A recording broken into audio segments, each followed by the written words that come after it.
Well, I'm busy today with more uh, Valorant, which is kind of like a team. It's kind of like Call of Duty, sort of, kind of.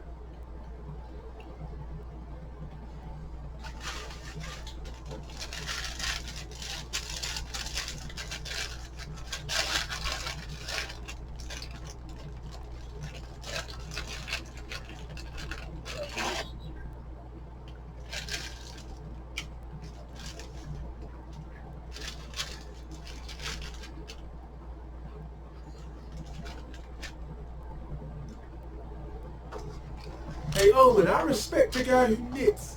It's pretty cute. It helps me focus. Oh, what do you care?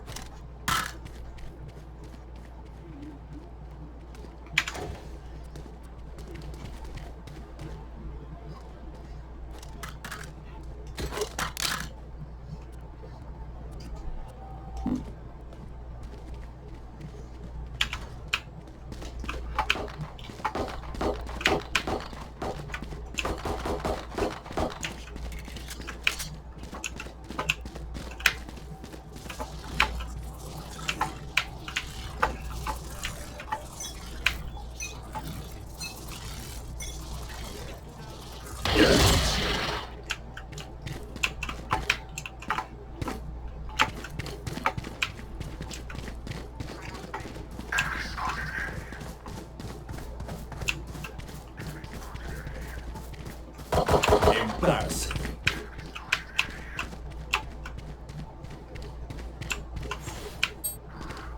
Spike down A.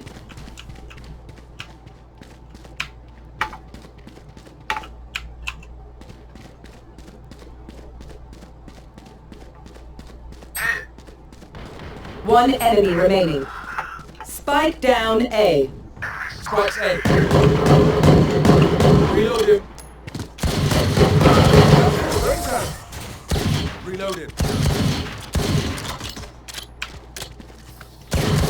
Lead us to victory, Brimstone.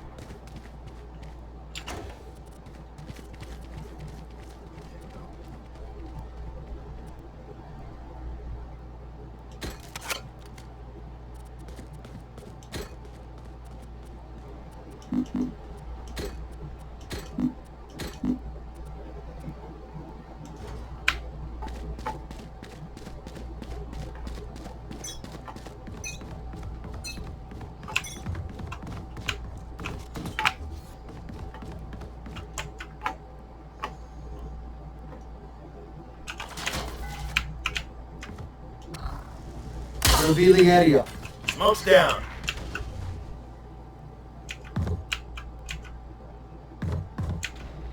Spike planted.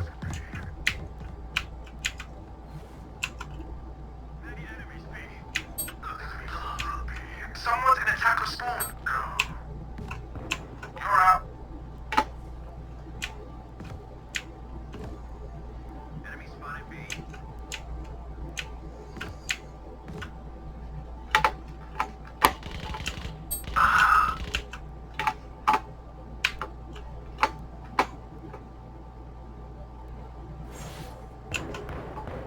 Bunch of guys B.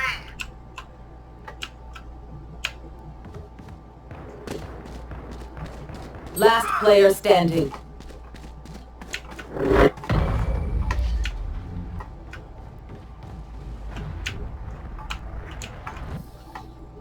I'll pick them apart. You clean up whatever's left.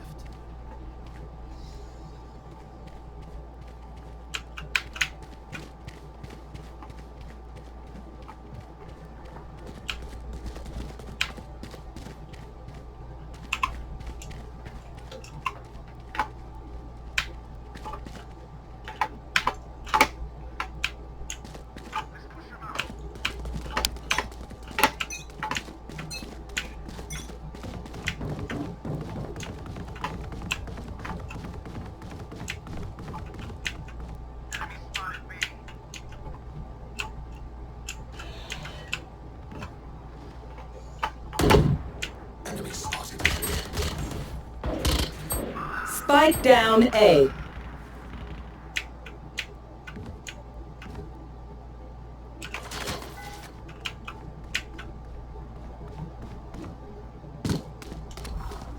Scanning ahead. Last player standing. One enemy remaining.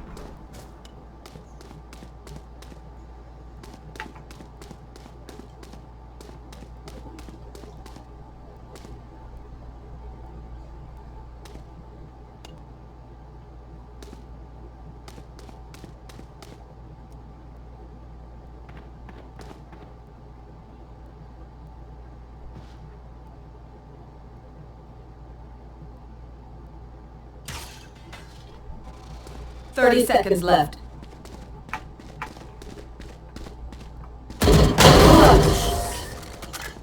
You forget your place. My ultimate is ready.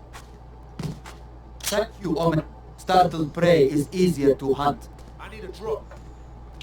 I need a drop. Cheers.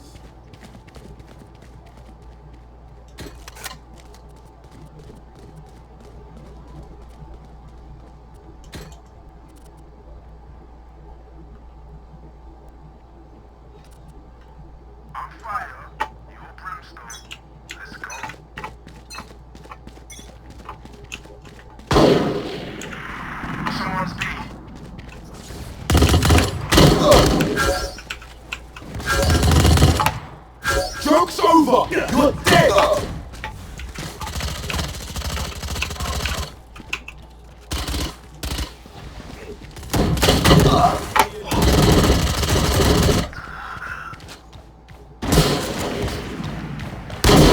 My ultimate's ready. Come on, let's go! Spike down B. One enemy remaining.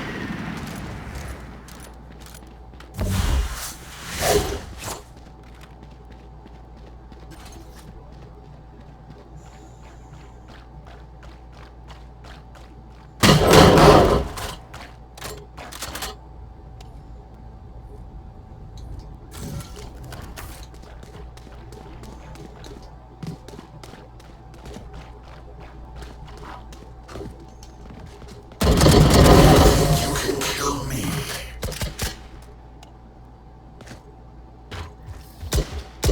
There can only be one Phoenix. I'm coming for you.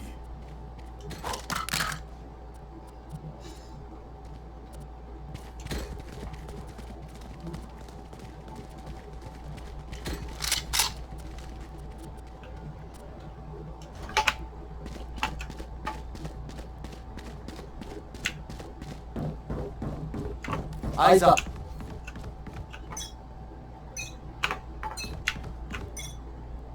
Smoke's down. The hunt begins.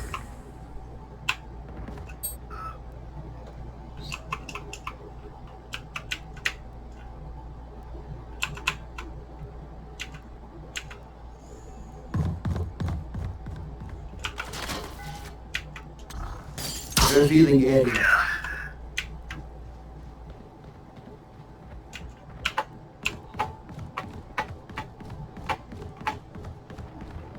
Spike planted.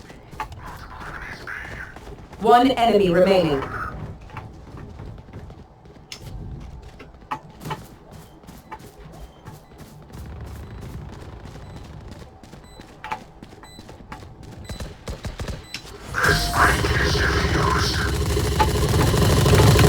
Reload.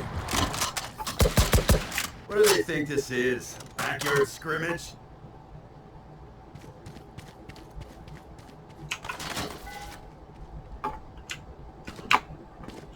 I've got cash. Anyone need something? I need a drop.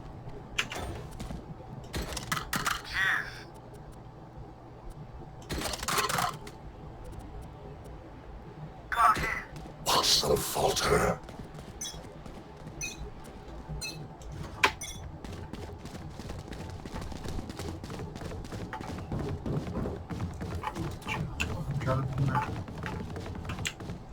Launching smoke.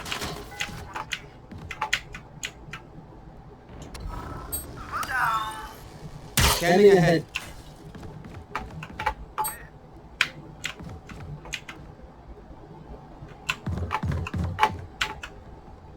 Cover going out.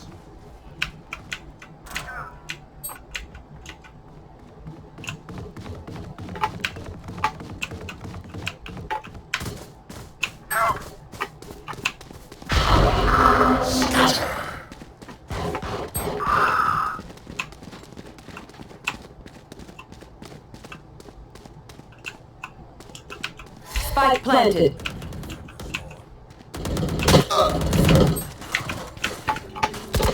Last player standing.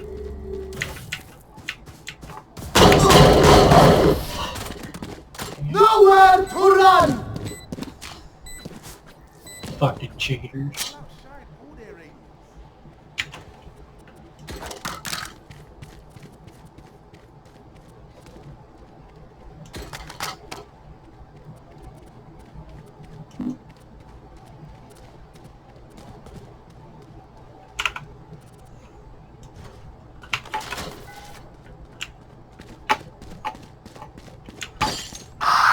Everywhere.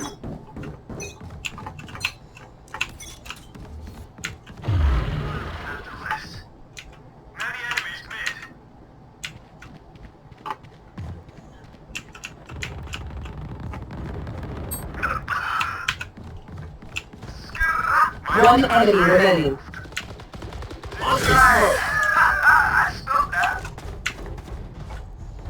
Spike spotted mid. Area. Anyone need something?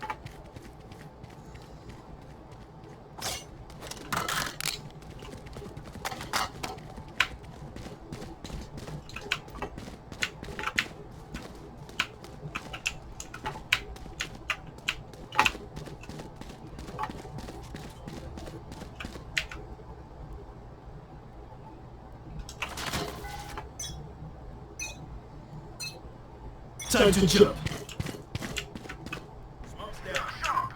Spike down A. Revealing One area. enemy remaining.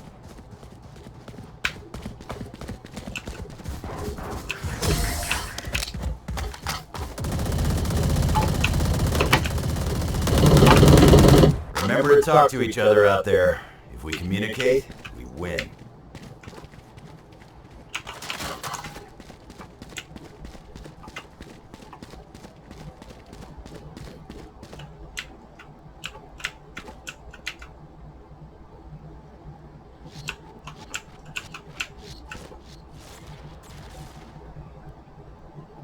Track them down.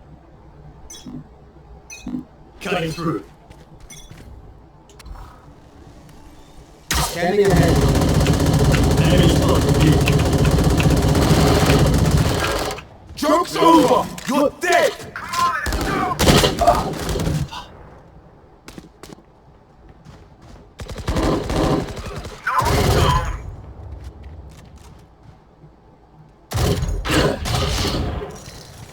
Reloading.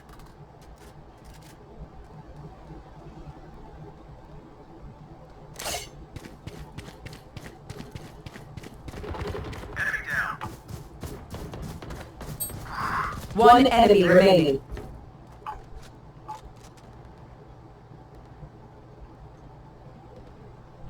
The hunt begins.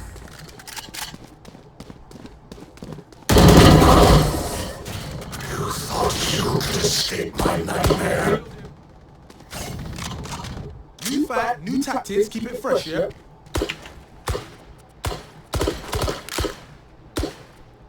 Reloading. I can buy. What do you want?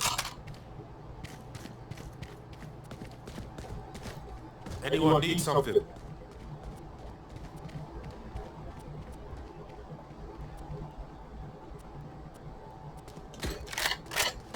Safety's off.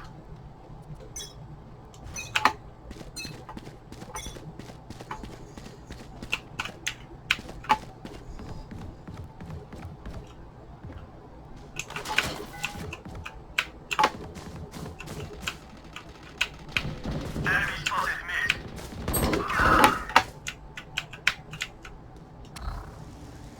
Scanning ahead. There they are.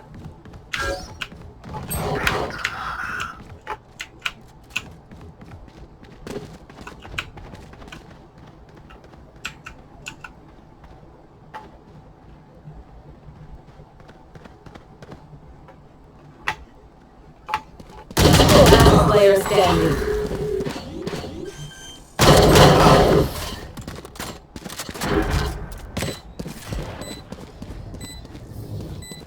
I'll make them remember. They're only human.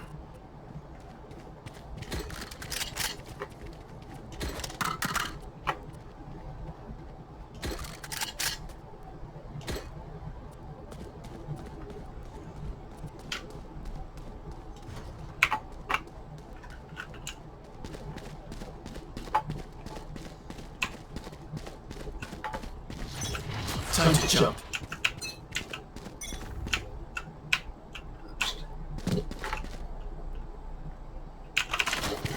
Here. Revealing area. Many enemies B.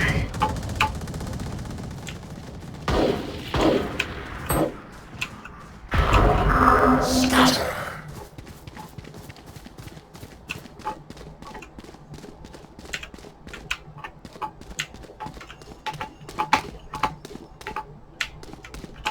Spike planted.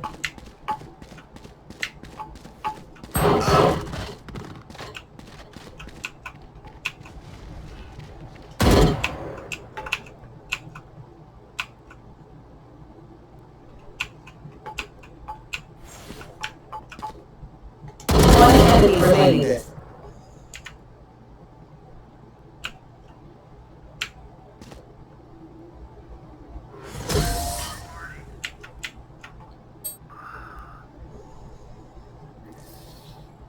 Last round in the half.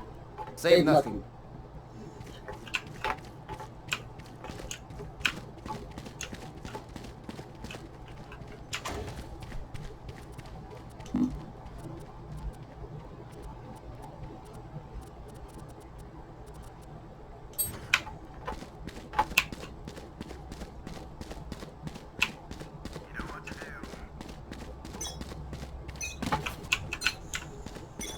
Going up.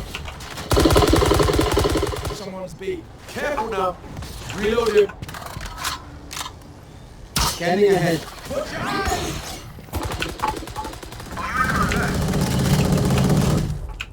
Watch your eyes. What the hell?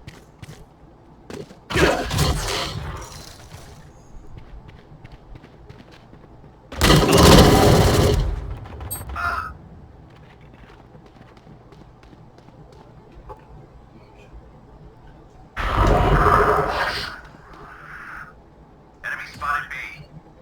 One enemy remaining.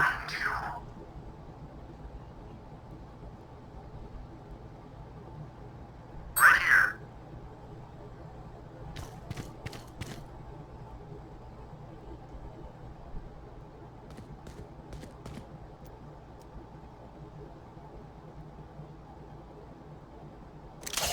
Spike planted.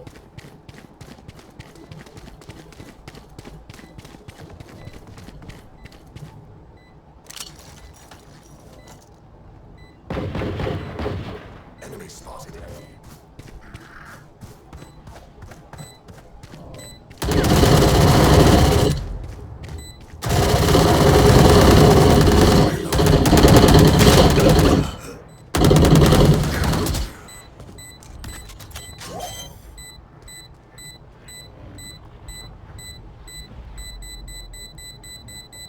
Not the boom you hoped for.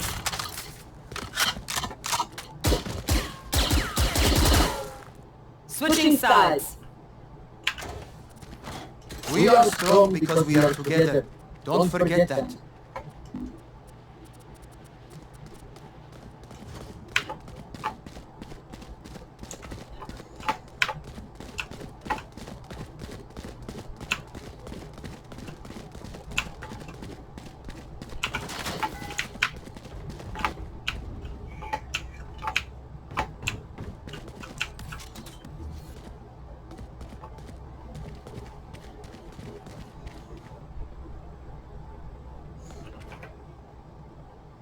Ready. Out of charges. Smoke. Someone's A. Scanning ahead.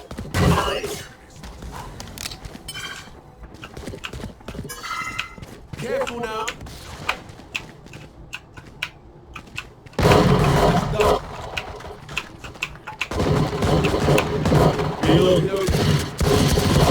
One enemy remaining. Reloading.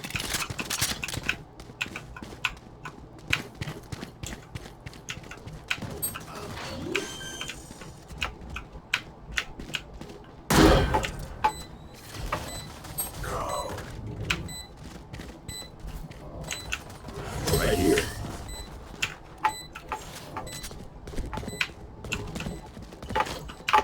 Bashed off, ka-ching, little skrrr, give me gun. Yeah?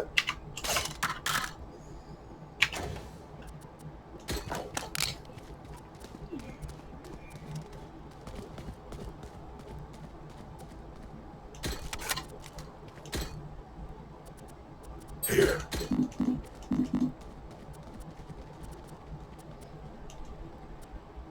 Together.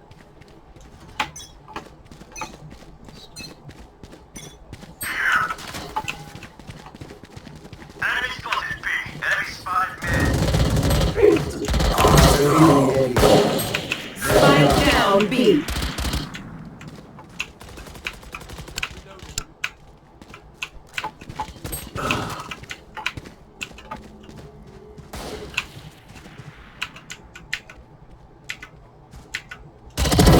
Defeated.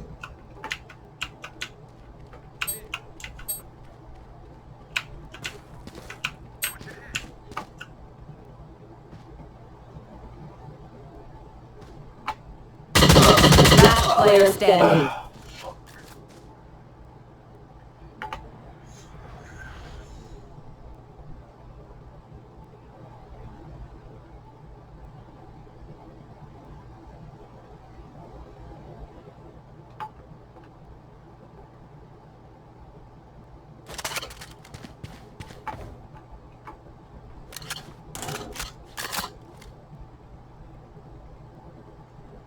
Thirty seconds left.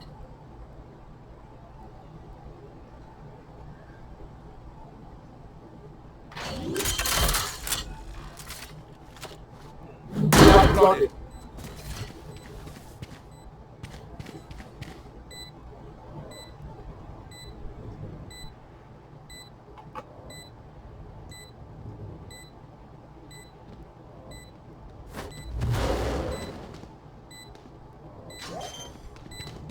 Careful now.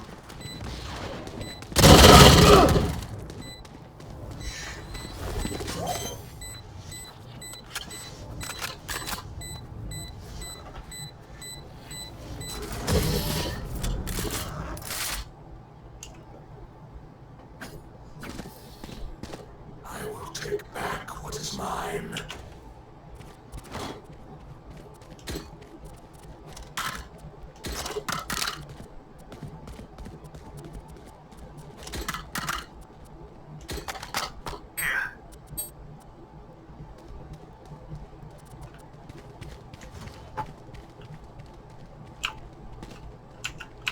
I'll find them.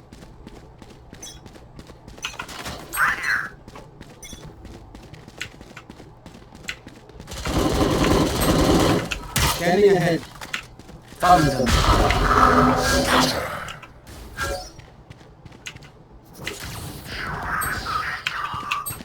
Spike down mid.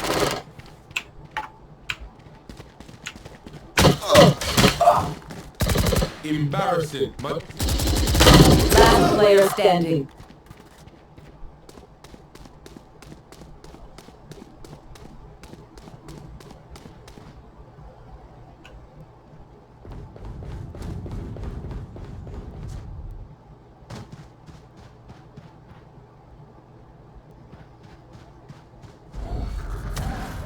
Blinded.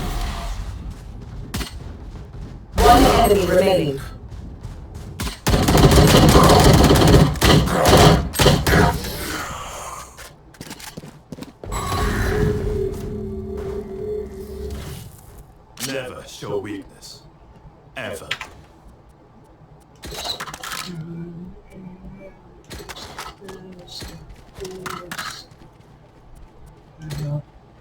this out. Get the fuck out of there.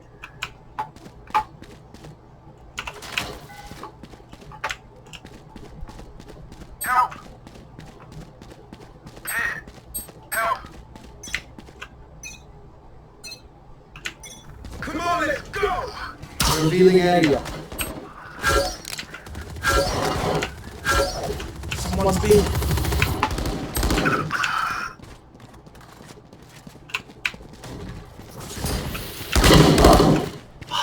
Man. Player standing. Spike down B.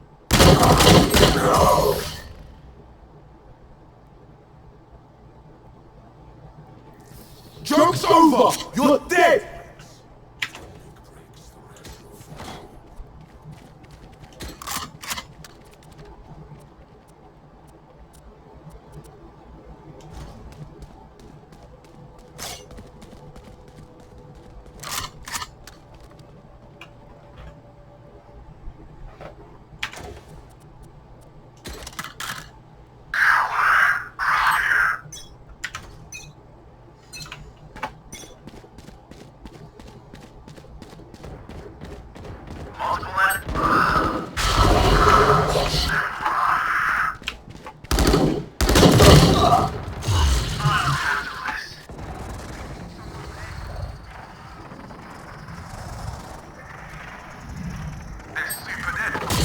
I'm back.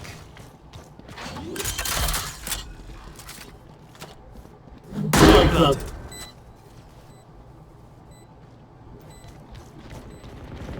Raiders down.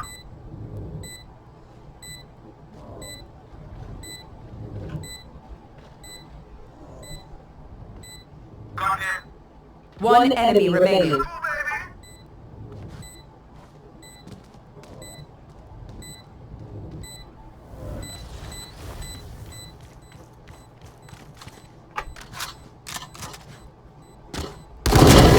You like that.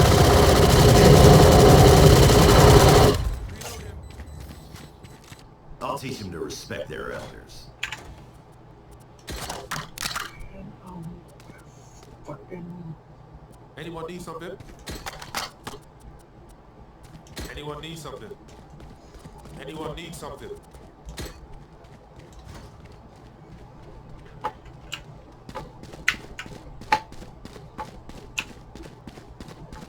Deep breath. Everybody stays together.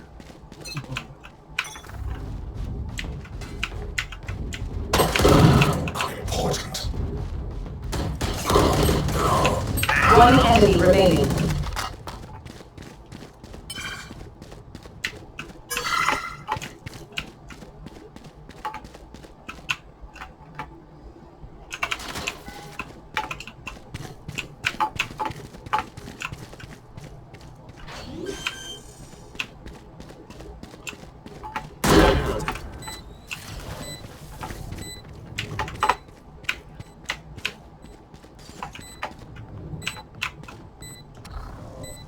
Scanning ahead.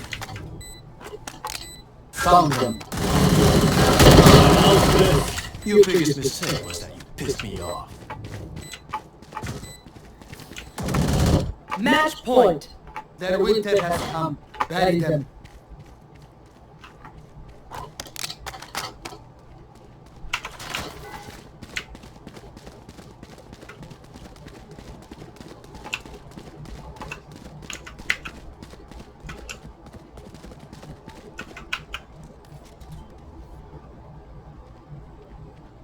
I will rip the light from them. Revealing area.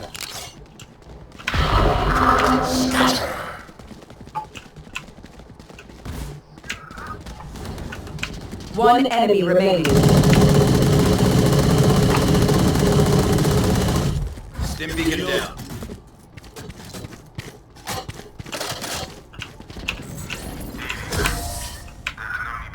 Attackers win. Feedback is far more fall than the sky.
Man, this game's just hard.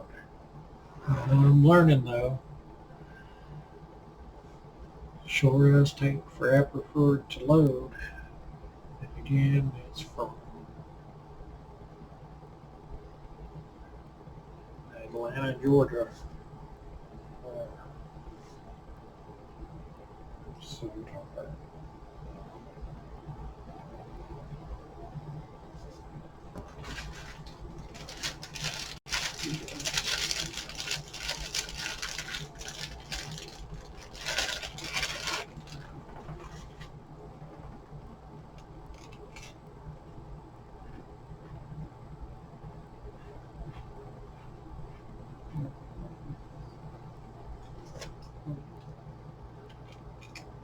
Match found.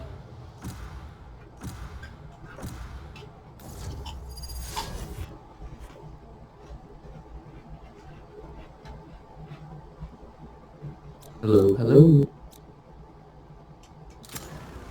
Wherever they run, I will find them. Hello. Hello. How's your night going? Pretty good, pretty good. That's great.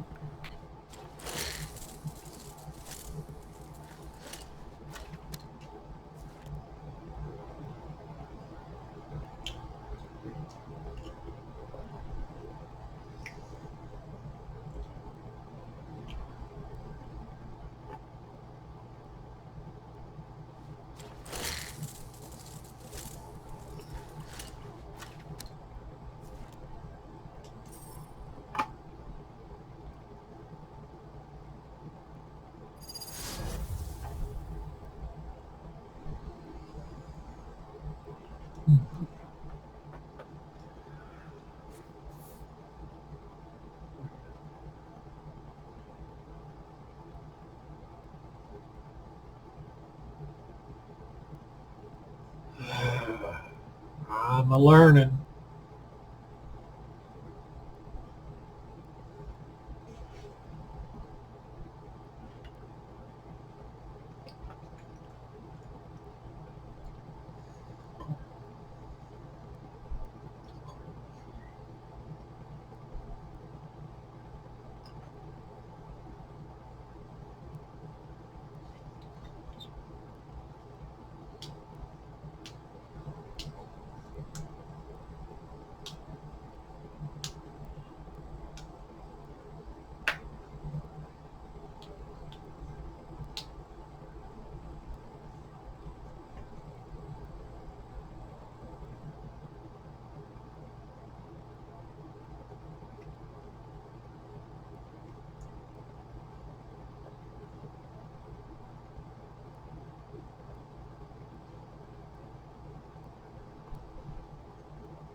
Hey, Sova, we're gonna hit the chessboard after this, yeah? You lack the patience, friend.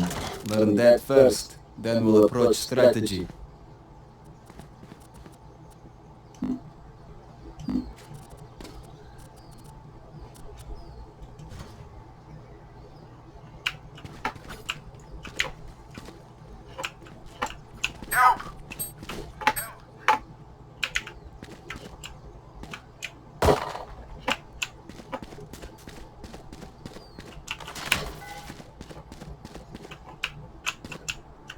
Let's push to A site.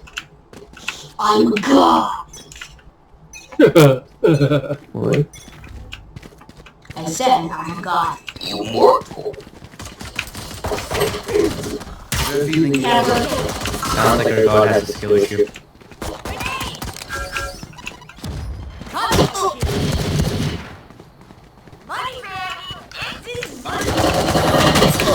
One enemy remaining. Reloaded. Reloading. Where's the last one? I want to get ace.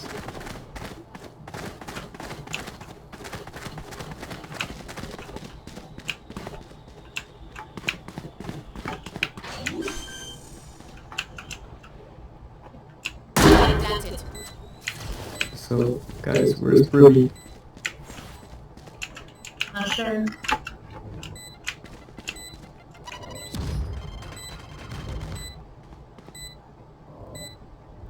I think I hear him this side.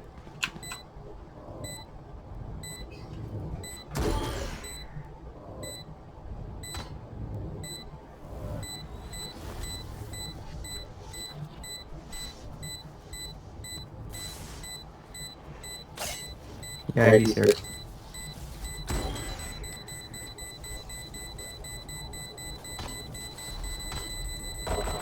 Ace. Let's go.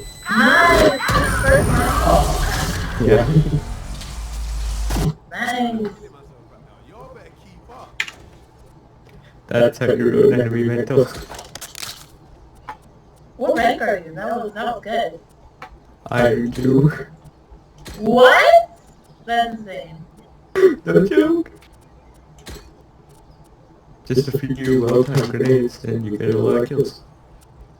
That's cool though, that's cool. Deep I'm breath. surprised. I'm like 2 away from my ult already. Oh, this is hilarious.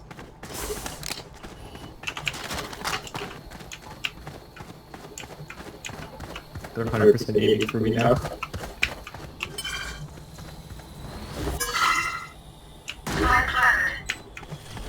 Cutting through.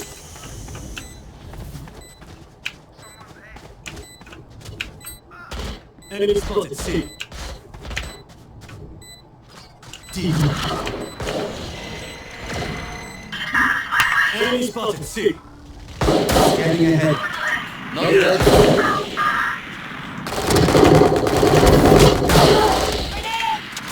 Reloading.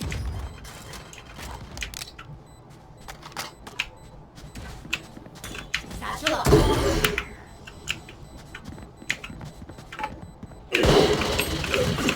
I blocked them for you! Sacrifice my life!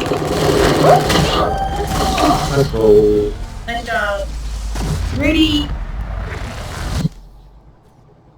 Someone track down their brimstone. Cut off the head of the snake. I think we should go B. Let's go. I don't mind.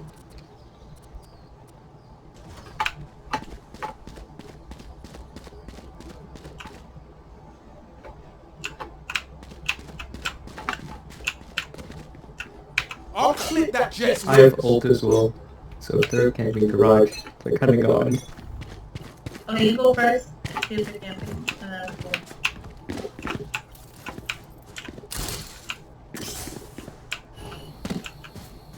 Go on garage. You can play.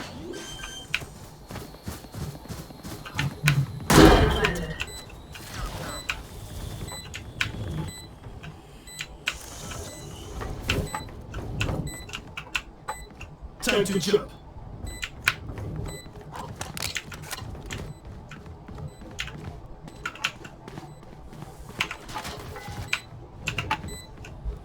I don't know where they are, it's kinda scary now.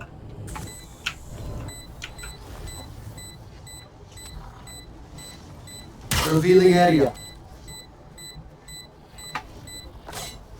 Why are they not coming?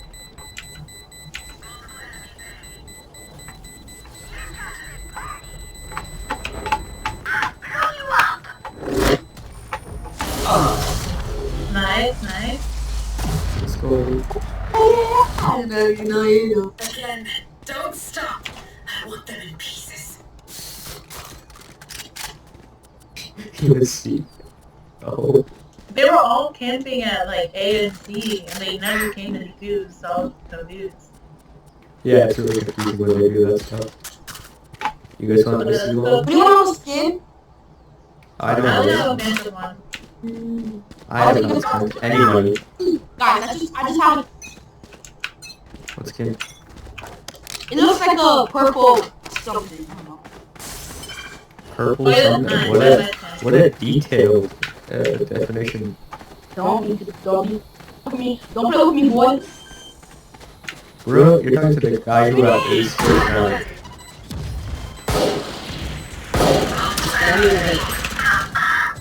Found them.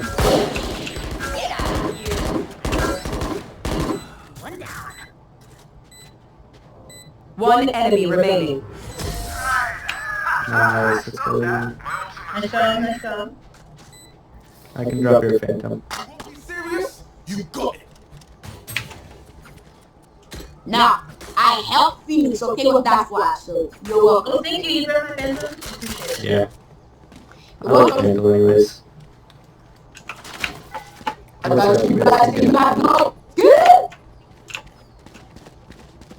You lied. I didn't grab it for you, I said I grabbed it for Viper.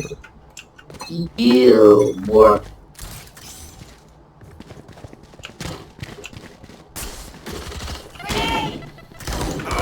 Revealing area.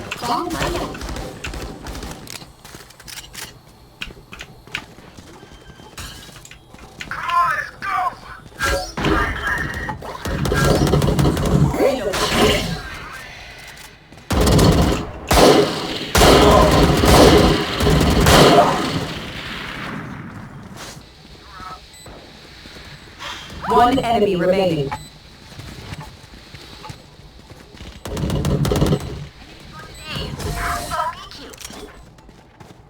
Get moral in my get you push moral. Well, if you don't get your push moral, they can get some travel.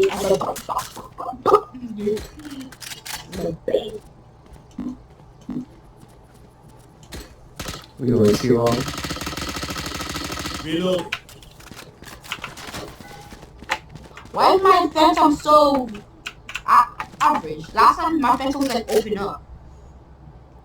Okay, I think we should go see, but... Yep. Let's go for it. I'll be behind you. Okay, cool.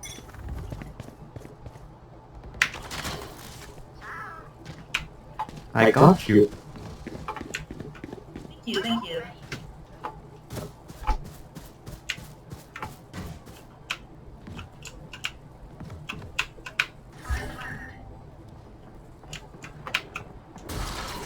Shot that.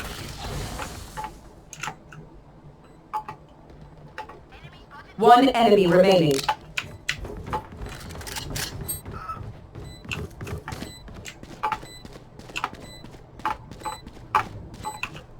Time to jump.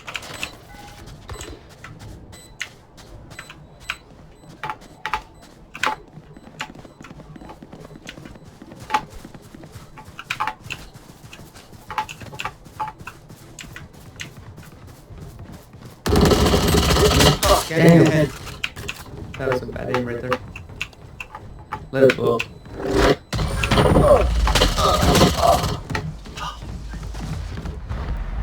I didn't die. I was so like... Remember, stay out of the fire.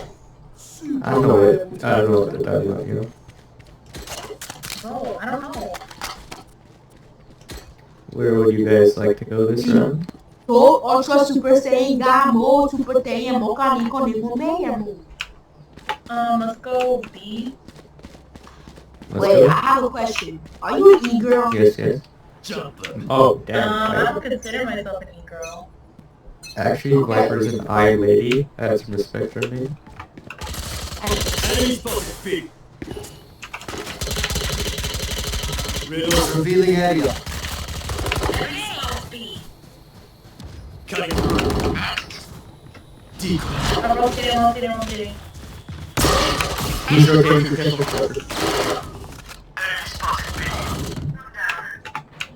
I hear boy, I flashed and then I killed you. Go for work, I'm see back this kid.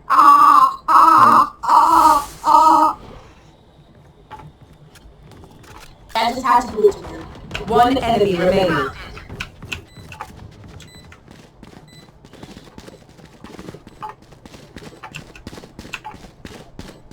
Everybody look for him! Let me see if anyone has a skin here. Wow. Everybody's alive. Oh, you did that. There they are. Oh shit. Oh, okay. Let me put it. Flawless. Damn, I wasted my bomb buddy for that one. You mother trucker. Look, there's a real. What site would you like to go this time, Viper? What's it? I can't hear you. Are you, What site would you like to go? I have a question for you. Be honest. Hey. Okay, let's go. Viper, be honest with me. If you're not an e-girl, are you those girls, like those, one of those girls? Are you those? Come Please. into the unknown. Dude, she's been normal the whole game. Why would you ask that? I don't know, cause Stop last being time, weird. she did. Stop being weird. Scanning ahead. Why do you need? Why do you? That was What before, do you think, so what? homie? No. What do you think? God, you're going to start this convo.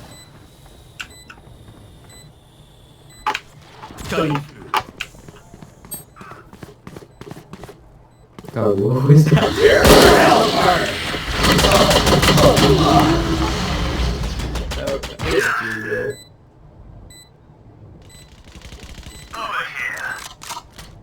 Bro, he just killed his own team. He actually killed his own team. Oh my god. But we used his ultimate to kill his own team. Oh my god. Imagine, just imagine.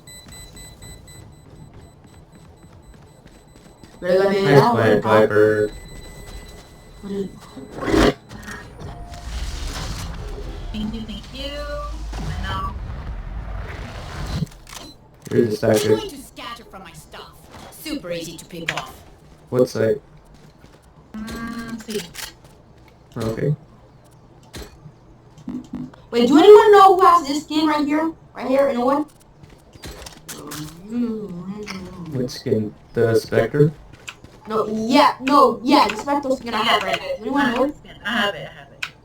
Oh, yeah, when I die, can I Let's go buy see. from you? Yeah. If I die? Thanks. Thank you. You said C, right? Okay, let's go. You'll clear the wall. Bro, he's so low. I hit him from 78, bro. All yours, go for plant.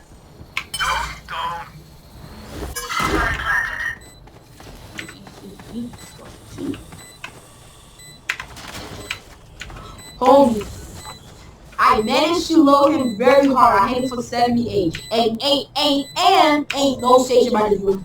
So yeah. So you can easily clock him one time, bro. He said I got 78. Like, he's so lucky. One enemy remaining. See? I told you one time. Told you. Nice. Nice. Told you she was one time. Told you. You must keep going, even if you're the only one. Viper, did you want Spike? Can I get the skin, please? Viper, can I get the skin, please? For the picture, please? I'm learning.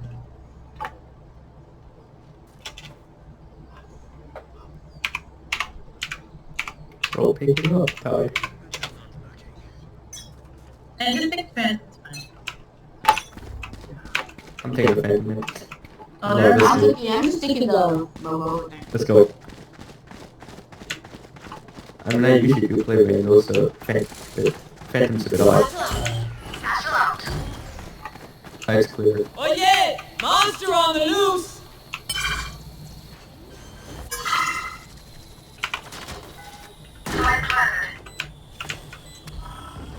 Revealing area. Further on site. One enemy remaining. Why are they always holding A? Someone's A. Decoy.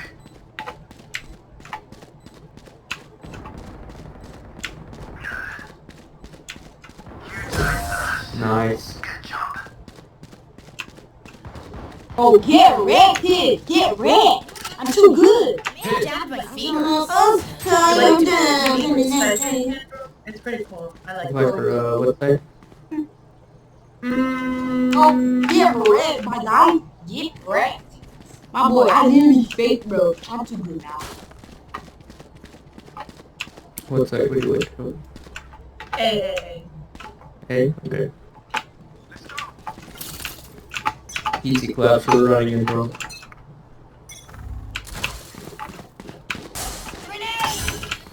Multiple enemies A. Our spike A is dead.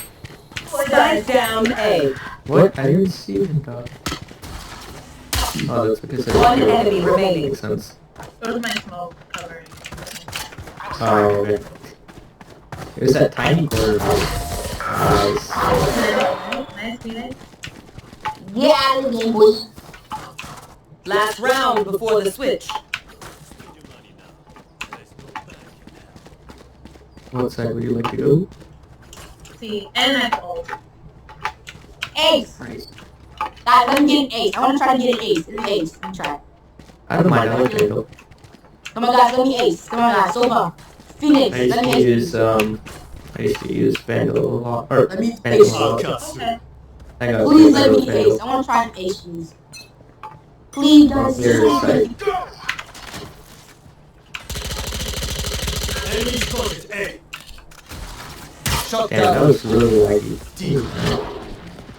Time to check. Prepare for hellfire! Bro, I didn't even show him, man. Toxin screen down. Okay. I died because someone killed me from.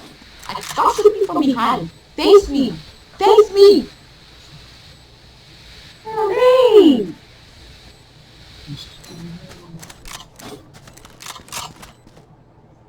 Viper, you should probably hold plant because your ult's there. Did your ult go down? I want ult. I want ult. One enemy remaining. Easy. Let's go. So, 12-0 though. Switching sides. Match point. Bro, we're winning by 12-0. Nobody better come back. Bro, I got so little kills. It's whatever. Guys, let me try. Let me I try know. ace. See, Viper. The main Guys, let thing me try is ace, that you're please. It's playing only with a 20 team and like you're helping with the plans. So that's all that really matters. Wait, guys, can I try and get an ace, please? It's like only 20 people. Huh? Guys, can I try and get an ace? Yeah, we heard you like the 10 times you said that. Yeah, What are you yeah. saying, Viper? Yeah. I said, Try. I think we feel better. Oh, So we all have good days and bad days. So, They don't have a chance. Scanning ahead.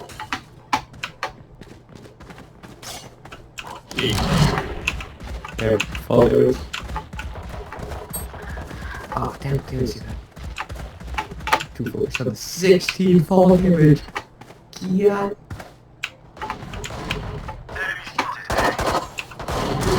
One enemy remaining. Spike down A. oh, I was about to kill him. How could you, Viper? You said that you Viper, would. you're fine. Dog, you See, would let have me an ace. ace. There's no ace, there's 3 players. I wanted to try to kill I him. honestly feel bad. Okay, this is mean. GG guys. Defenders Yeah. win. Have a good Glad- day. See you at the next apocalypse.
Well, that was a fun night gaming.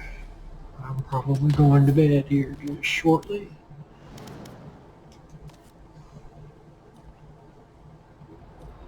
Yeah.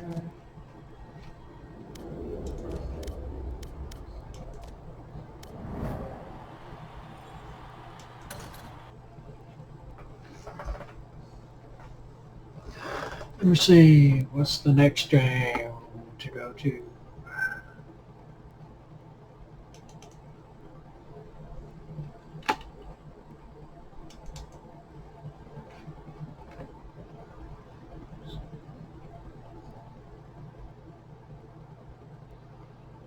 Subscriptions. Let's watch the news video.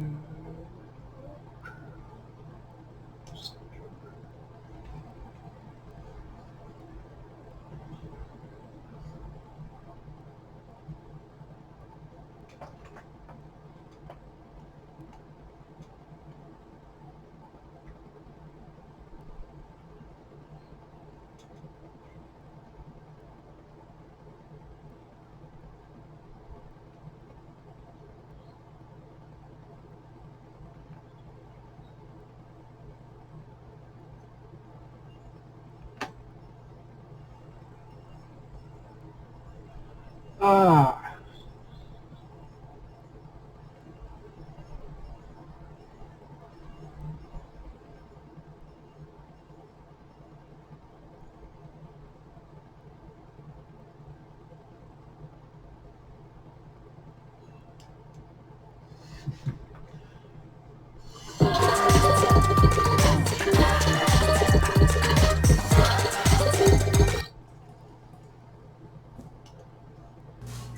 Whoa! Oh my god! Do I have a garden? No. I've tried like so many times. I don't have time for a garden, man. I can get stuff to grow. I just don't have time.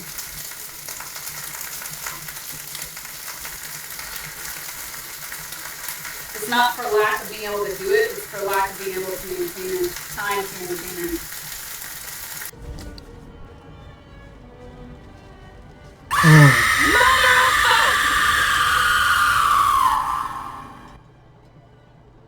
Quad knows the way.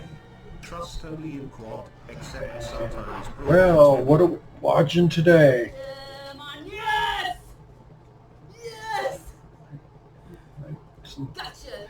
I'm watching Sasha Grey make some funnies in the kitchen. Success. Okay.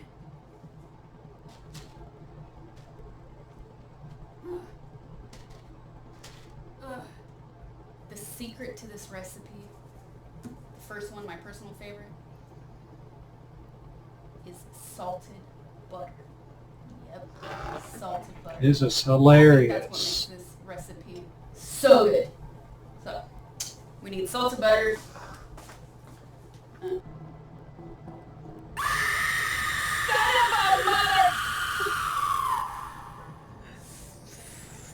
We interrupt your program with breaking news. I'm the greatest of all time, bar none. Oh! I don't know if that was like, you know, when you eat spicy food, you... Okay, well, we're gonna play Diablo. How's your foot dexterity? Wouldn't you like to know? You'll find out, possibly, if we hit that goal. Man. Hooter holsters. Oh my god.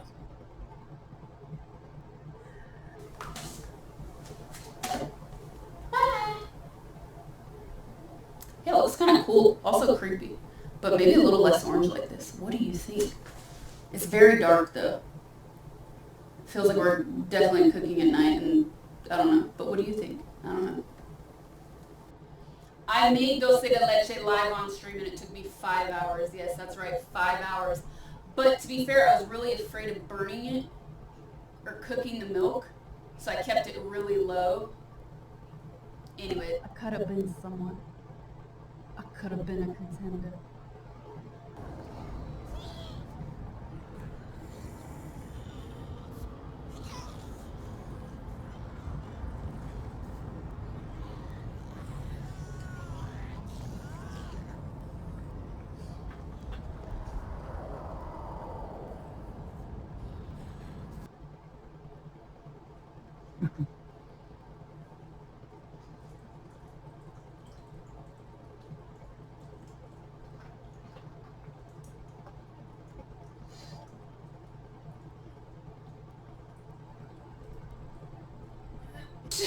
Can I rub the lotion? Can I rub the lotion off? Can I rub the lotion off? And before I continue that, because is this the cosplay stream now?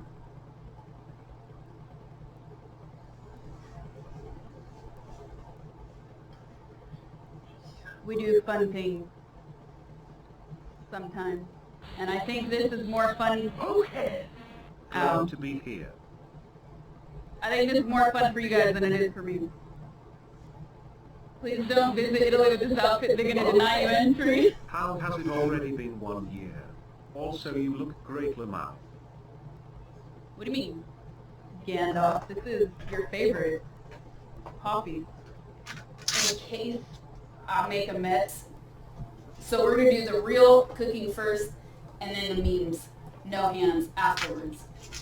We're tossing salads tonight, chat. It is Friday night after all. After you toast your bread slices, make sure they're nice and golden, crunchy and crispy. This is now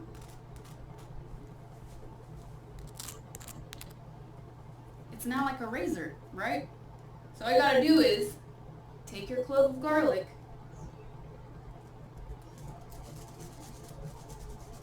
and rub it. That's right. You guys, seriously, that's it. That's all you gotta do.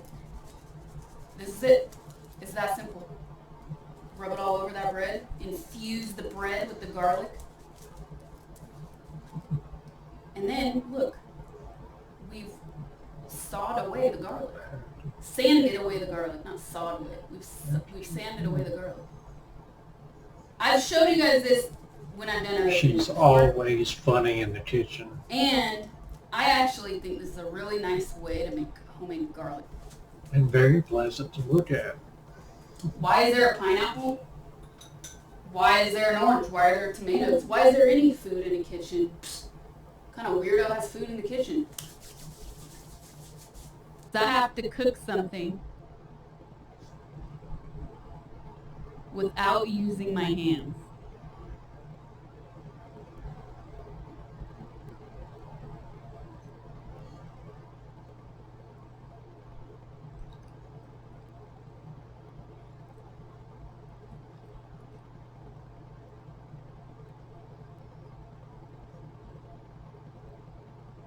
Yeah. Cook with it sounds like the bot chocolate you. Stomp those grapes. Dang, homemade dumplings. What? You just folded that pizza in and fried it, didn't you?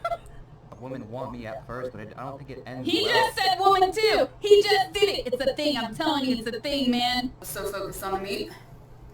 So I'm gonna add a little. Oh my God! It's over. This is so freaking funny.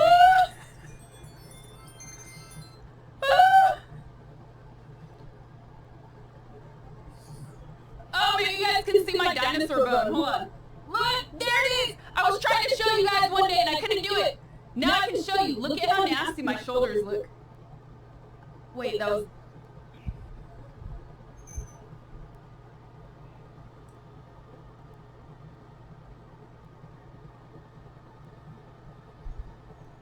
Look at that. Oh, dang, you trying to say you're Quasimodo?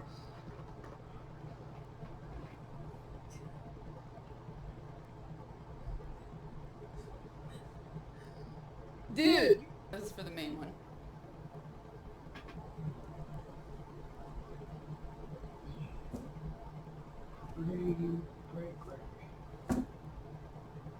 And now inverted for the sound. So dumb.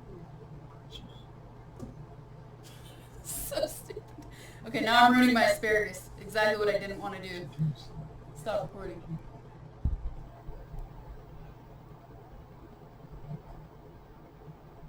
Ah.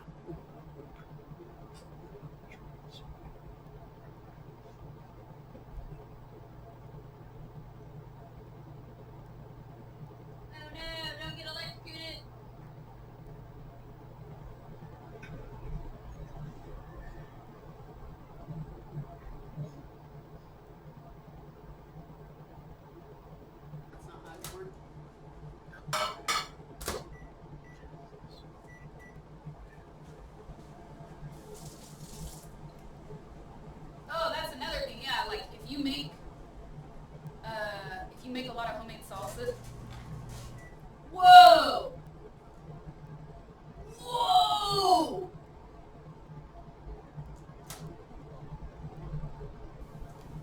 getting OCD here.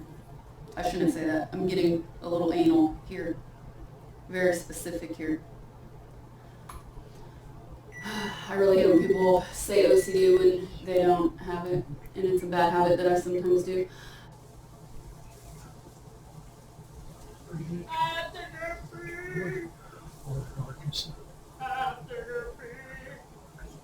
No, Georgia Peach.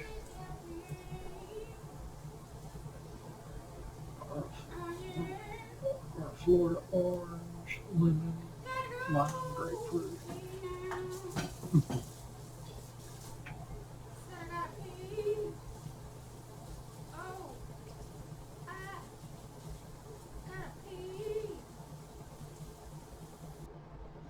It's a Lego. Ow, that was loud. Lego bonsai. I'm so stressed out. I don't think you guys understand how stressed out I am. Why are you guys laughing? It's funny watching her make fun of other It's just like content I put it on creators. and It's you hilarious. fall off.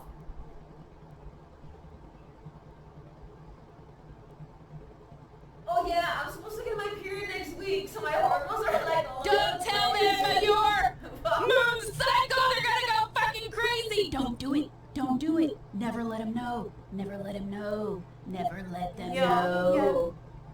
There are different people, there are different situations, and it's completely fine, I think. Core strength unlocked.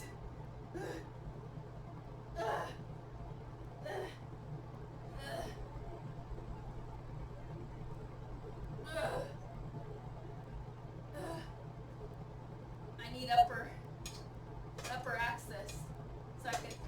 Oh, come on, dude. So I can hook my whole foot. Yeah. Maybe. Yes. Bitch. Yes. Can I get that with my elbows? Ugh. Oh no. Marty's gonna get in our salad.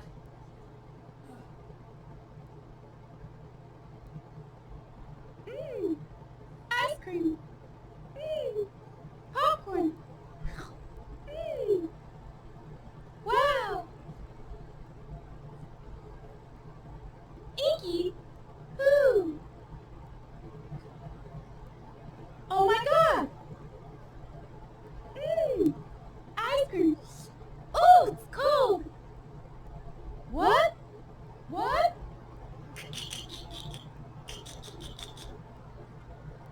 Lou! Lou!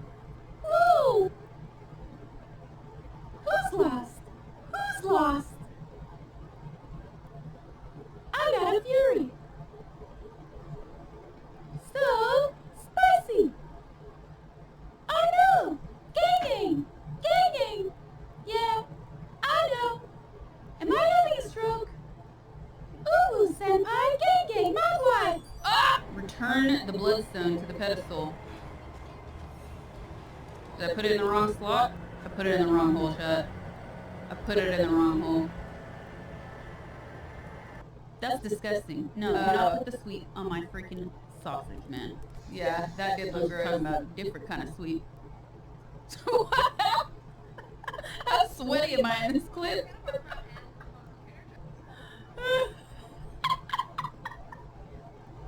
The awkward wink is so embarrassing.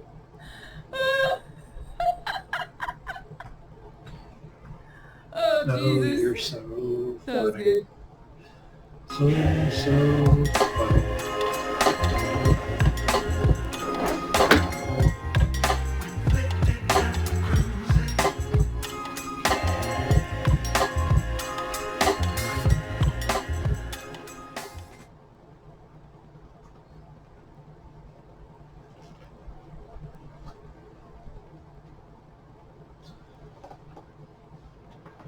Okay, let's see what's next.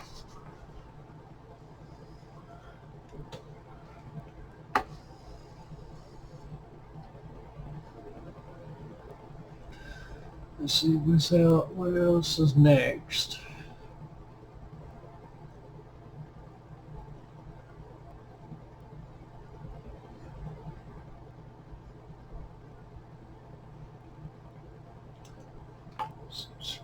I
wonder where that guy's wonder where the can you hear me now, guys? Now.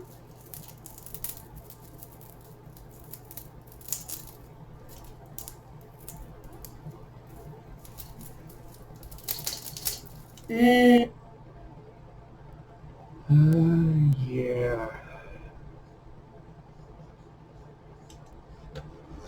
Just some Trek Yard stuff. It's been a minute since I looked at their website.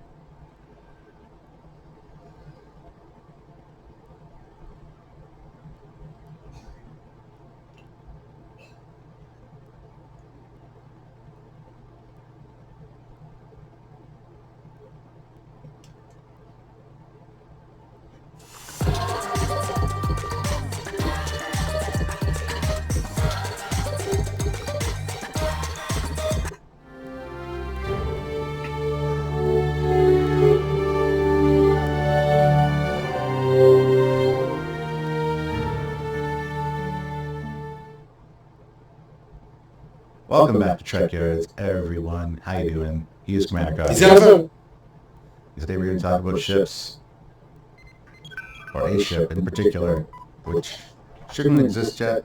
Maybe we'll get into it. Stuart, I think the script writer looked at the wrong Wikipedia memory alpha account. I feel like maybe, yeah. And it's the smallest part of this episode, but boy, for a ship channel, we were going to jump on this and to discuss and theorise, because you know what, it might skew all canon going forward if Strange Worlds was truly visual canon, but you know, all that standard jam. So here, Stuart, is the scene with La'an, Noonien Singh and James T. Kirk. Now you can't read it on the panel because it's so small, but what do we assume they're seeing, and then what do they say we're seeing? Well, of course it has to be D7 because of the era, but Sheik flat out calls it. Well, one thing you got to worry about is the aft torpedoes with the Katinga. It's like, okay, Katinga class. I gritted my teeth a little bit, so I was like, oh, yeah, it's one of those things that I really noticed in the episode, but... Yeah, she also super highlighted the extra I. She was like, Katinga! It's like, no one ever says it like that. I didn't notice that. Yeah, she pronounced it like, because she's never heard the name before, so she sees in the script, she's saying it like, because it's weird, right? Like, Daenerys, it's weird, but there's a way of saying it, you know. Now, what's triply, megally super weird about this, of course, here's the subtitles to confirm, yes, they say Katinga, right? I had to go back and listen. Because they could have said something like, Katring Vla, like, oh, it's an in-between ship, maybe, right? They could have been something. But if you look at the next shot, of course, the top view is the exterior shot we see on the view screen. On the bottom is the D7 as seen in Star Trek Online from Season 1 Discovery. And on the right is the D7 magazine, calling it the D7 ship. Is it different? Are any of these three different? Nope.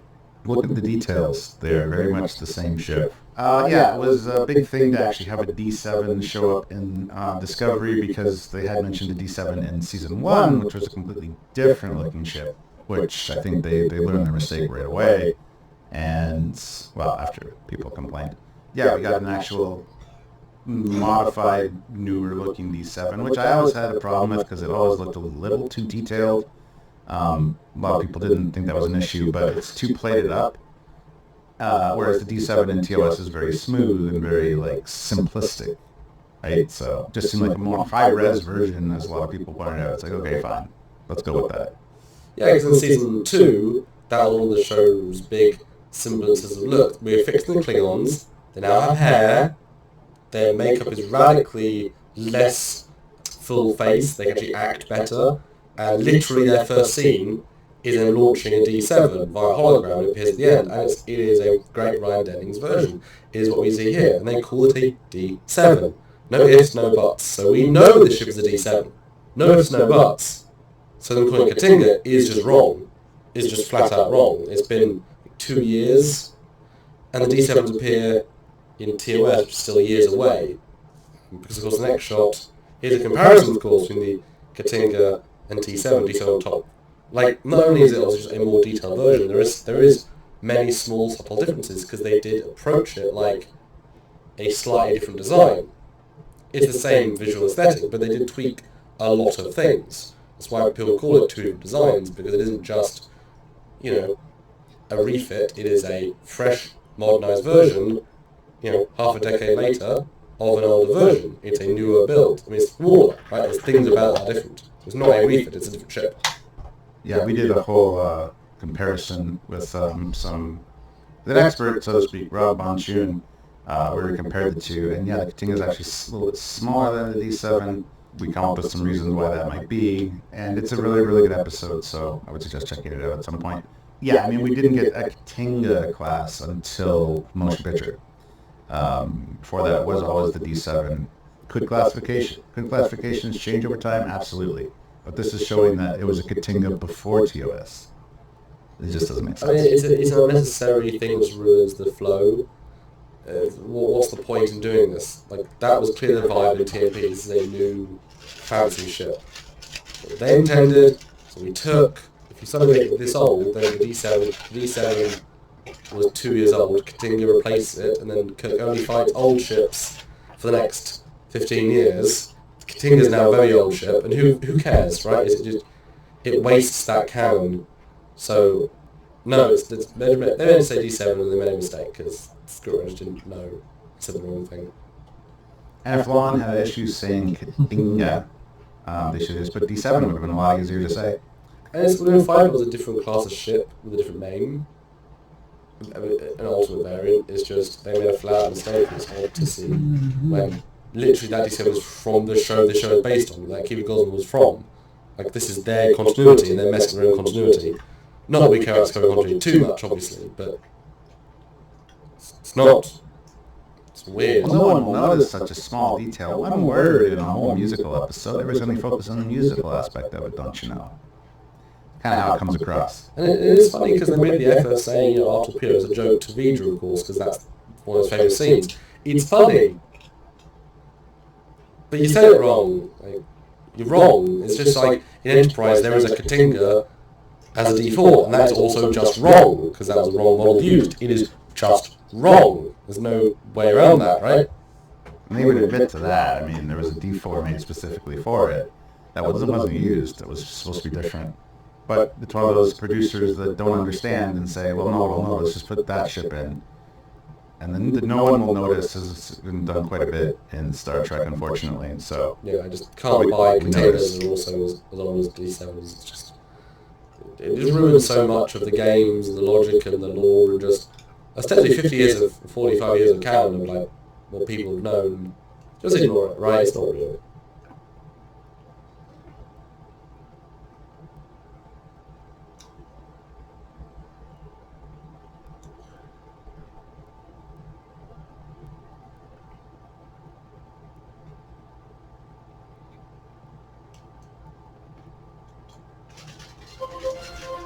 Ready for some fancy flying action? Oh, you know I've got this.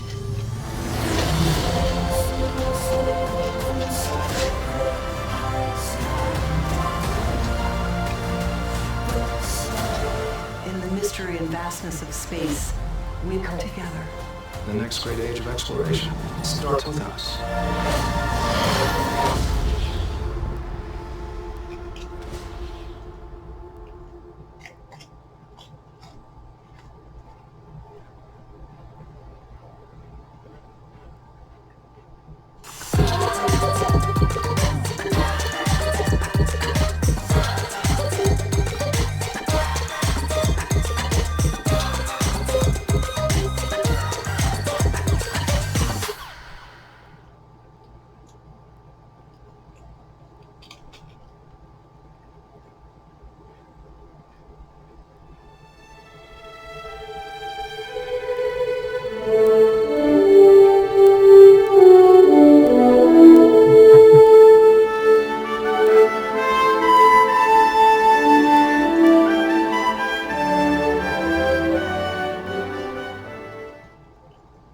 Welcome back to the show, known throughout the universe as Trek Yards, everyone. I'm Captain Foley.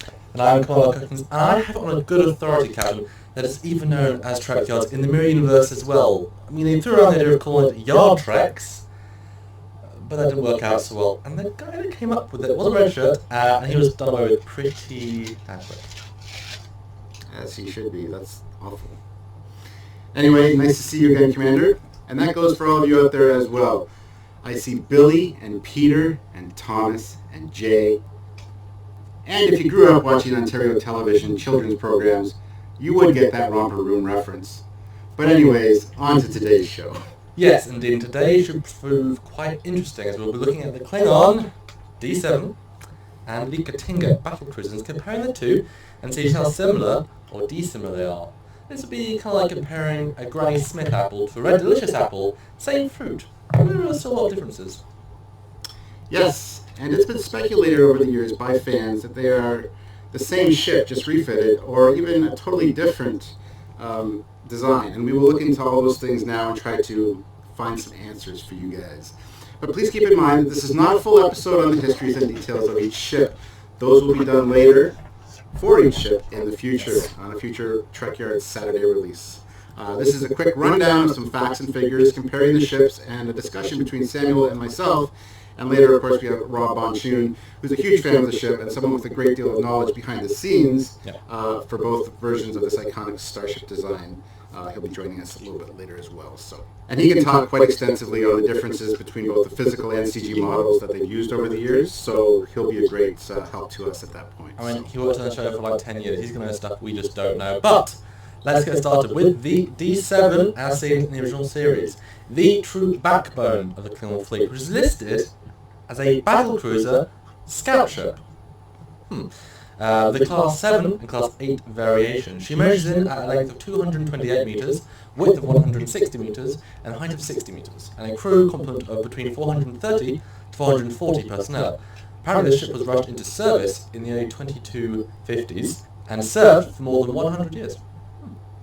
Okay, so the Katinga, as first seen in Star Trek The Motion Picture, has a length of 214.3 meters, width of 152 meters, and a height of 57 meters, with a standard crew of 392 to 400 personnel.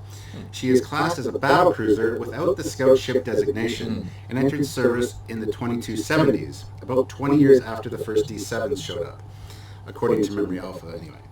However, speculation abounds that they have been around since the late TOS era as well. But there is some evidence that the first time these ships were actually seen by the Federation was by the Epsilon 9 research station, as 3 of them got destroyed by the V'ger cloud. So, the newer Katinga is shorter by around 14 metres, 8 less wide and 3 metres lower in height. So, judging from these measurements, the Katinga is a slightly scaled down version of the D7. I also think it's fair to say this shows that it's not likely a refit, but a new design style based on the D7 configuration. We know that Klingons keep their ship's designs around and active service for a long time, and if it ain't broke, don't fix it. So classic Klingon style. We've also heard theories that state what many people believe that they were merely a variant of, or newer model of D7, and we'll go into that more now. Yeah, I always personally had it in my head that the Katinga was merely a motion picture era refit of the original D7s. But that would generally require it to be slightly larger than the D7, as the refit is usually built over existing superstructure of a ship. The refit Enterprise is overall slightly bigger than the TOS version for this very reason. The new outer skin of the refit Constitution was built over the existing elements of the TOS ship, with the interior being revamped as well. And if you look how spacious the TOS Enterprise is internally, especially in the corridors, and how much smaller the new corridors of the motion picture era Enterprise are, I have a feeling that the same thing may have occurred internally as well, with things on the outside being added to the existing structure to make it slightly bigger, and things inside getting slightly smaller as new elements were simply added over the existing structures internally. The bridge module we know is a simple plug-and-play element, with the old bridge module being removed and the new upgraded one being set in and then hooked up to the pre-existing circuit pathways.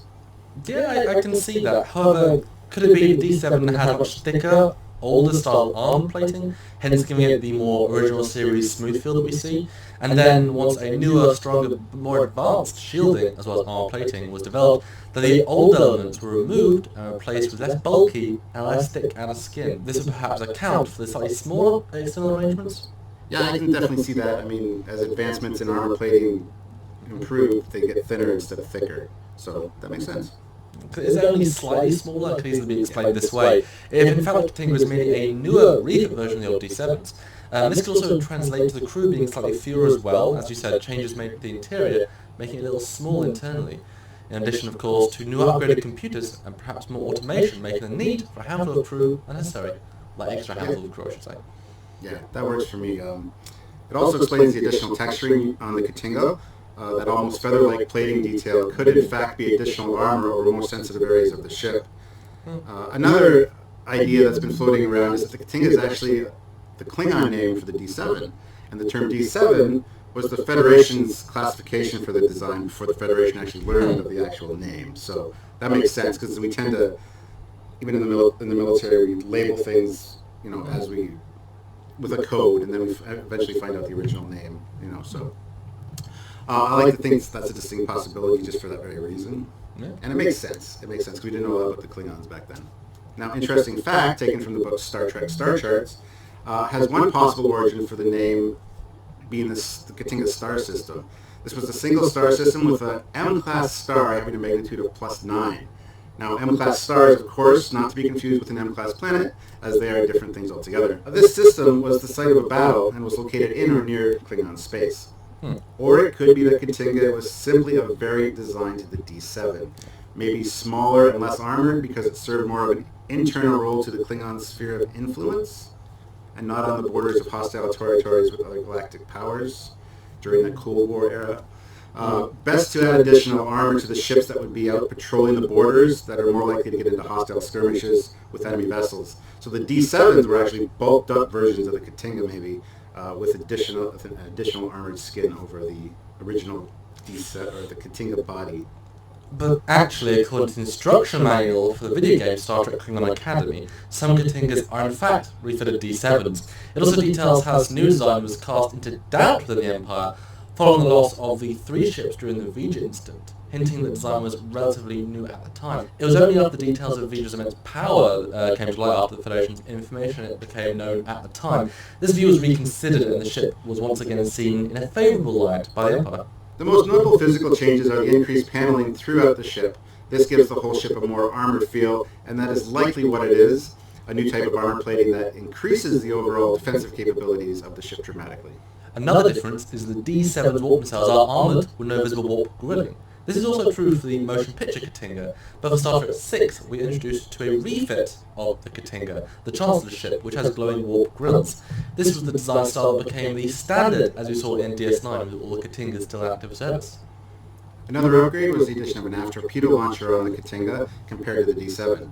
This, combined with other weapon enhancements, made the Katinga far more powerful than the older D7s. And depending on what sources which you look at for the placement of the impulse engines, if we look at the old physical model used in the 1960s, we can see there is no specifically lit impulse engine. This, however, was rectified with a large impulse engine in the back for some fan versions of the D7. There is a natural space for that, after all, but this lack of lit area is also represented in the Trials and Tribulations new space shots.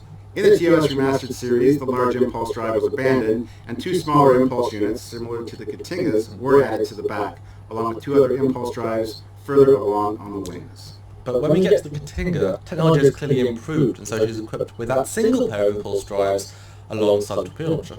A set of hangar bay doors were either added or made clear on the Katinga version as opposed to the filming model of the D7, although in some CG versions she is included.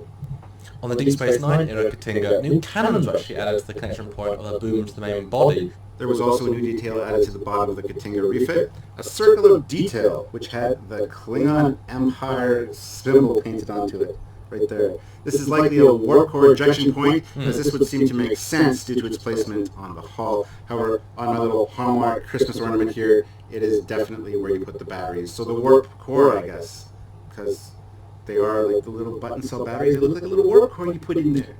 Makes sense. To be fair, makes sense. It does. And finally, again for the Kronos 1 refit, new antennas were added to the sensor dome, and in fact the Kronos signaling just mentioned on the bottom of the hull was not there. This must have been added sometime before the TNG era for that refit. These, of course, are all in-universe reasons for the difference in design for this vessel, as we like to do here on Trek Yards. But in reality, it is simply a case of, when going to the big screen for the motion picture, a much more detailed model was required than the more simplistic one made for the 1960s small screen TVs. When rating the DS9 episode Trials and Tribulations, a D7 was called for and given the higher detail of physical models compared to the original model that was made. The decision was to make a hybrid of sorts to show what the production team thought she would have looked like if they had the budget back then. It still remains a D7 in terms of details compared to later Katingas, but more subtle panel lines were added onto the hull, closer to its motion picture appearance. This version did not have a forward torpedo launcher, but in fact kept true to Matt Jeffries' idea. The space, that space was the main deflector, and as such there is still an antenna in this space. Make that as you will, but it is a model. Yeah, and that makes sense to me because it's supposed to be a deflector. It originally was. You can see in on the little Franklin Mint one here, there is an antenna in there. But yeah, they changed it to the whole forward firing torpedo launcher, which is very cool. And makes sense in a way, but I still think that it's supposed to be some kind of deflector system. I mean, but I think they added that with the bands above on the Katinga, so they did kind of take that into consideration. And to be fair, the reason it was then changed is that no one really saw, because the detail of the 1960s model, you couldn't even see what was in there, let alone that there was anything. And to be fair, there could have just been two variants, one with the deflect package, one with the torpedo package, but the torpedo package was the primary warship that we saw. Who knows? Very interesting, yeah.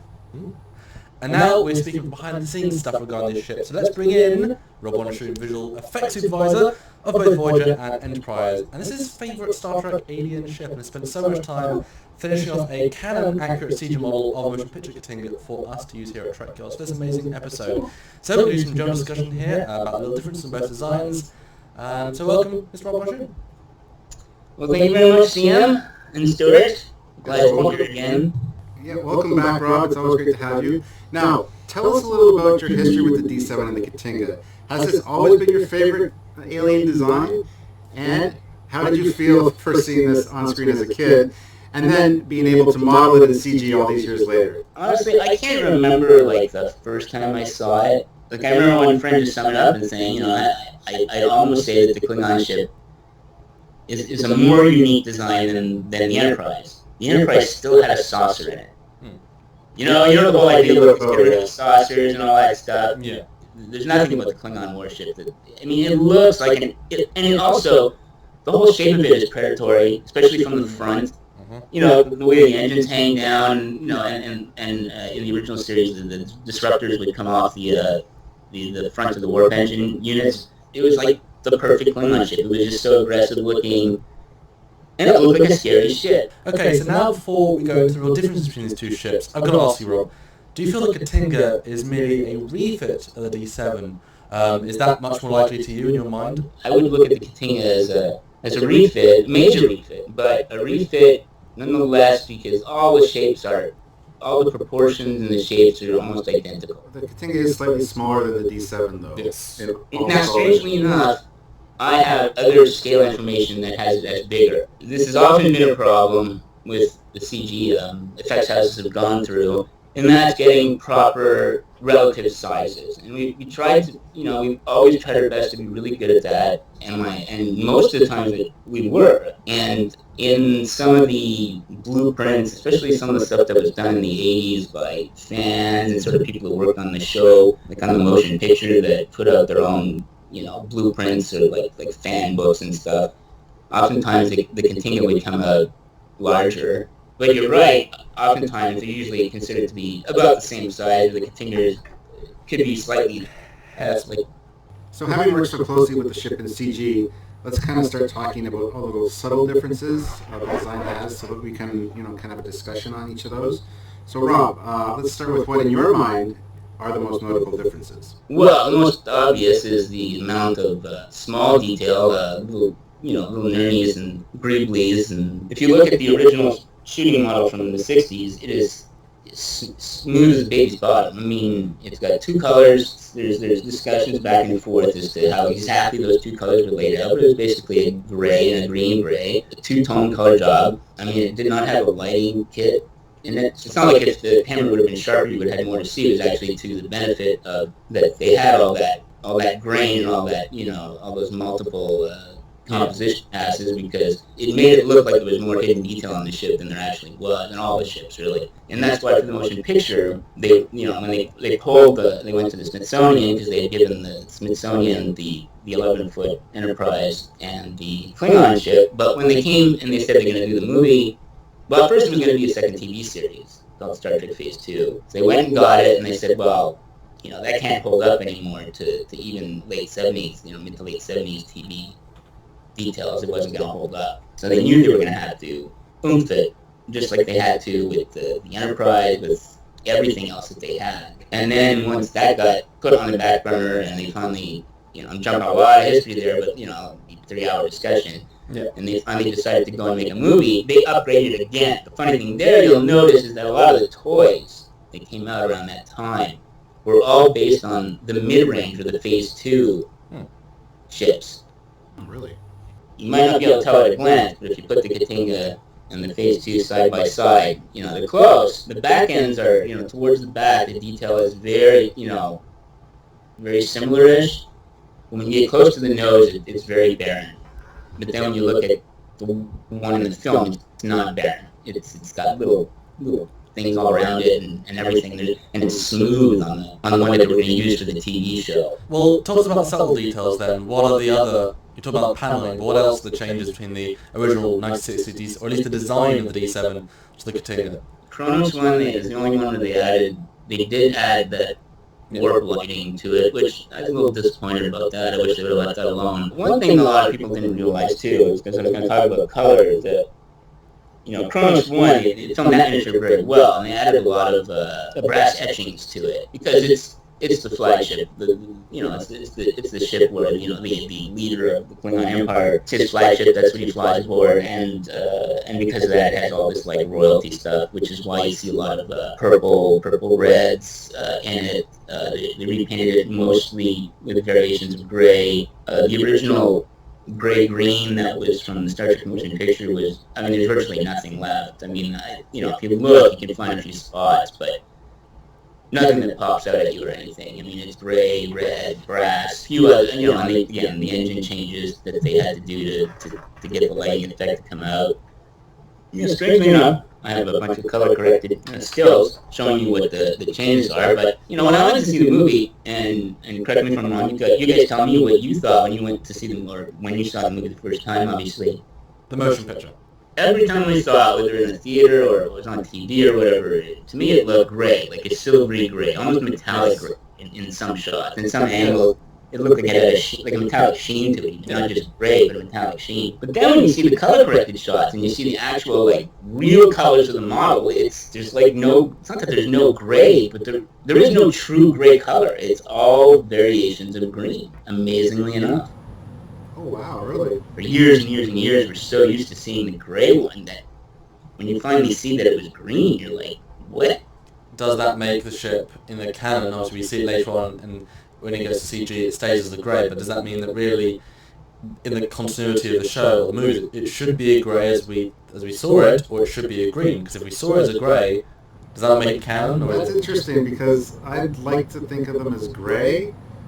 Basically because, yeah, I thought, well, I can't really say green was reserved for the Romulans because in TOS, the Romulan ship was not green. It was white-ish. Yeah. So, I kind of like the gray look, but even this one, my Hallmark ornament, it is a green color.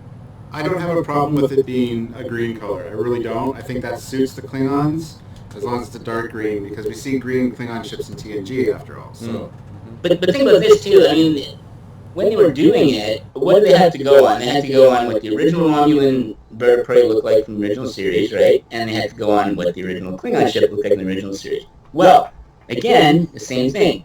Even though the Klingon ships, when seen, looked gray in the original series in the 60s, they weren't. They were two different shades of green. There was no pure gray anywhere on that ship, yet on screen it came out looking like two shades of gray. why would they make it such a subtle green that it wouldn't translate well to the new color TVs of the 1960s? You think if they wanted it to be a green ship, it would have been a more poppy, obvious green. You know what I mean? Maybe they were going for a gray look, but that color translated best to the TV screens of the time. So it was supposed to be gray as far as your eye sees it. Do you know what I'm trying to say? Yep. I guess we need to talk to somebody in the original film, the motion picture, the model maker. You're the guy that did the Eagle Moss D7 version, and you talked to me earlier about how there's no detail.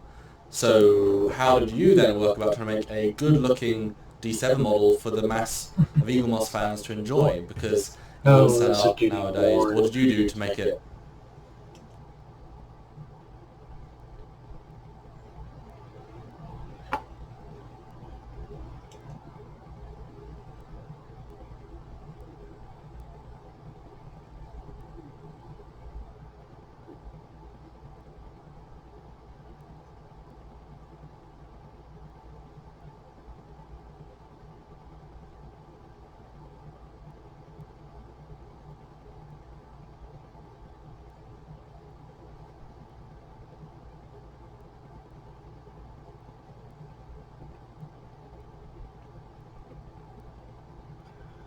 Well, I guess I'm going to get off the TV or my YouTube channel video tonight and call it for the night.